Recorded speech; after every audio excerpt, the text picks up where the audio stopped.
జై శ్రీమన్నారాయణ.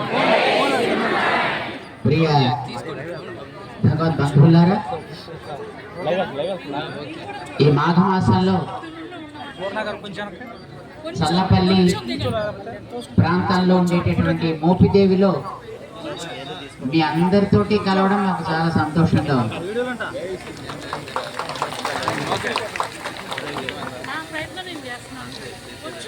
ఇందులో ఎంతమంది తల్లిదండ్రులు ఉన్నారు?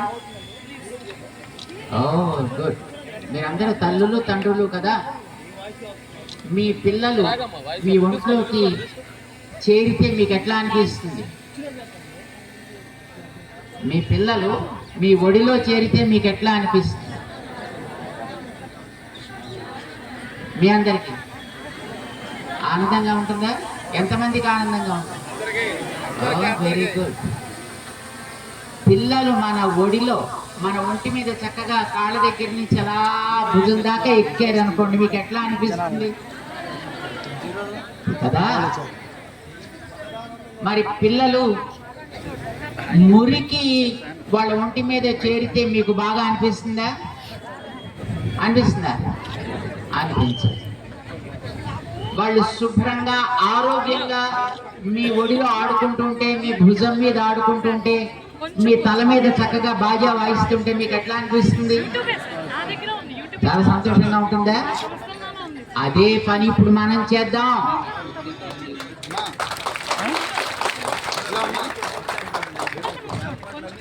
ఎవరు మనందరి తల్లి? ఎవరు కామన్ తల్లి కదా? నీకు నాకు, జంతువులకి, పక్షులకి ఈ కులం ఆ కులం అనేది లేకుండా, ఈ మతం ఆ మతం అనేది లేకుండా, వాడు స్పృశ్యుడా అస్పృశ్యుడా అనే ప్రశ్న లేకుండా అందరినీ పెంచి పోషించే ఏకైక మాతృమూర్తి ఎవరు? భూమాత. ఆ తల్లి మనందరినీ తన పిల్లలుగా ప్రేమిస్తోంది, మనకి తిండి పెడుతోంది, నీరు పోస్తోంది. ఒక ఎకరాన్ని తీసుకొని దాన్ని ఒక ఆదర్శంగా తయారు చేసి చూపాలి అని కోరుకున్నారు ఆయన. మామూలుగా మీ అందరూ కూడా రైతు కుటుంబాలకు చెందిన వాళ్ళు. ఇప్పుడు మేము వస్తుంటే చూస్తున్నాం, మన చుట్టూ అన్ని పొలాలు ఉన్నాయి, మన హైవే పక్కన కూడా పొలాలు ఉన్నాయి. మరి అలాంటి తల్లి ఆరోగ్యంగా ఆనందంగా ఉండాలా వద్దా?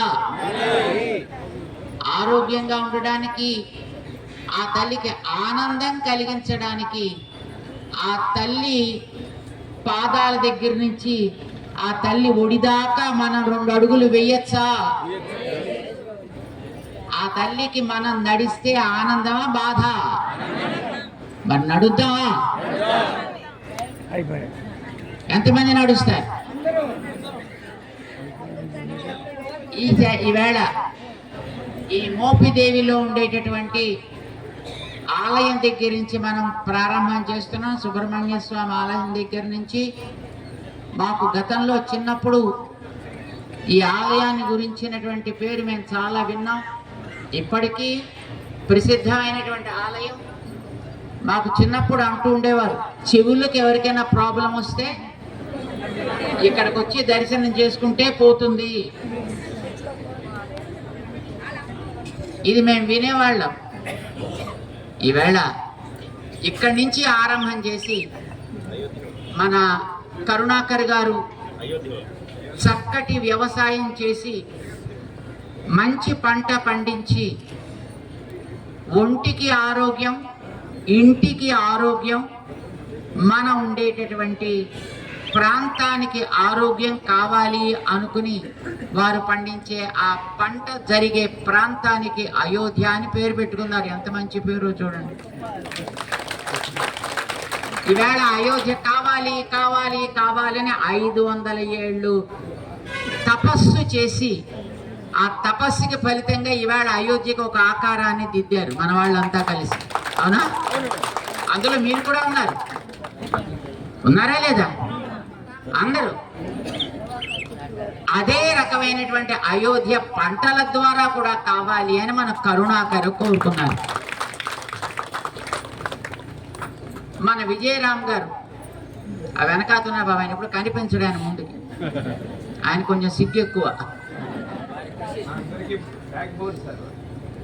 వీరు మన ఈ పక్కనే తరకటూరు, ఎంతమందికి తెలిసిన ఊరు. అర్జెంటు కార్యక్రమాలు ఉన్నా వాటిని కొంచెం వారు పై అధికారులకి నచ్చ చెప్పి వారు చేసే కార్యక్రమాలకి ఇది మరింత తోడు ఉంటుందని వారిని ఒప్పించి మనందరి కోసం ఈ ఏర్పాట్లను చేసి పెట్టారు. వారికి మేము అనేక మంగళాశాసనాలు చేస్తున్నాం. మా కరుణాకర్ గారు ఈ కార్యక్రమానికి ఇక్కడ ఆరంభకులు, చేద్దాం అని ముందుకు వచ్చినటువంటి మహనీయుడు. వీటందరికీ కూడా మూల స్తంభం మన పాలేకర్ గారి యొక్క పద్ధతిని అందరికీ అందాలి అని కోరుకున్నటువంటి మా సినిమా విజయరామ్ గారు. మనందరం కలిసి మన తల్లి కోసం, మన తండ్రి కోసం, మన అమ్మ ఆనందం కోసం 10 అడుగులు వేద్దాం. సిద్ధమైన అందరం కలిసి నడుద్దాం. మేము కూడా మీతో నడుస్తాం. మేము పాదుకలు కూడా లేకుండా ఆ తల్లి ఒడిలో నడవాలి అని మేము అనుకున్నాం.